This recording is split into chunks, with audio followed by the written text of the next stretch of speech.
Age related disorder characterized by the decreased bone mass and increased chances of fracture. Bone mass मतलब suppose this is a bone, suppose this is a bone, अच्छी खासी thick bone है और फिर deform होके degenerate होके ऐसे thin हो जाए.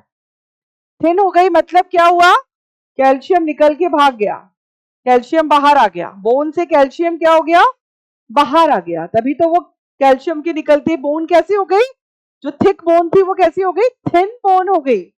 ठीक है टीचर्स. तो ये वाली प्रॉब्लम कब आती है, ओल्ड एज में आती है.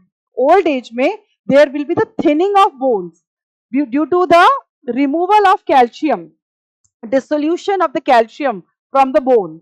और इसकी वजह से बोन की थिनिंग हो जाती है और इतनी थिन और वीक हो जाएगी ये बोन, तो फ्रैक्चर्स तो आएंगे ही ना. तो कोई डाउट ही नहीं है, सही है.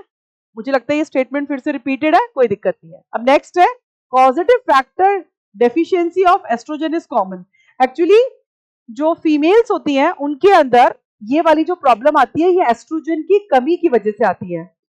फीमेल के अंदर चलती है reproductive cycle from puberty till 50 years of age. उस रिप्रोडक्टिव साइकिल के दौरान फीमेल के अंदर एस्ट्रोजन हार्मोन का सिक्रीशन होता है और ये एस्ट्रोजन हार्मोन डीमिनरलाइजेशन को प्रिवेंट करता है. नॉर्मली क्या होता है कि जो एस्ट्रोजन हार्मोन है फीमेल्स के अंदर, एस्ट्रोजन हार्मोन ये रिस्पॉन्सिबल होता है कैल्शियम के डिपोजिशन के लिए इन द बोन्स, जिससे कि बोन क्या होगी, थिक हो जाएगी. बिल्कुल बढ़िया. मीनोपॉज के बाद, रिप्रोडक्टिव साइकिल के एंड के बाद एस्ट्रोजन का लेवल हो गया डाउन. एस्ट्रोजन के लेवल डाउन होते ही कैल्शियम बाहर निकलेगा फीमेल्स के अंदर और डीमिनरलाइजेशन होगा बोन का एंड बोन्स हो जाएंगी वीक. और इन दोनों ही केसेस में, चाहे ओल्ड एज में हो चाहे मीनोपॉज के टाइम पर हो, दोनों ही केसेस में इस प्रॉब्लम को बोलते हैं osteoporosis. I think it will be clear to you. It is decalcification of bones, thinning of bones. Bones इतनी वीक हो जाएंगी, चाहे फीमेल वाला केस हो चाहे ओल्ड एज वाला केस हो, इतनी वीक हो जाएंगी कि फ्रैक्चर होने की पॉसिबिलिटीज बढ़ जाती हैं.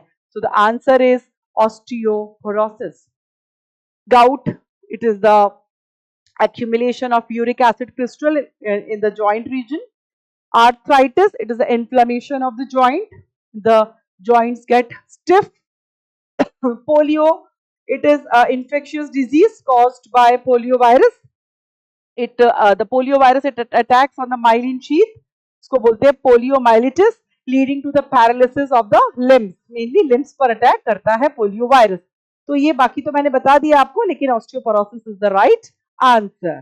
जहां पर भी आप ये ओल्ड एज देखें, बोन का मास कम होता हुआ देखें, एस्ट्रोजन का लेवल कम होता हुआ अगर आपको दिख रहा है, तो फिर आपको टिक करना है ऑस्टियोपोरोसिस. नेक्स्ट.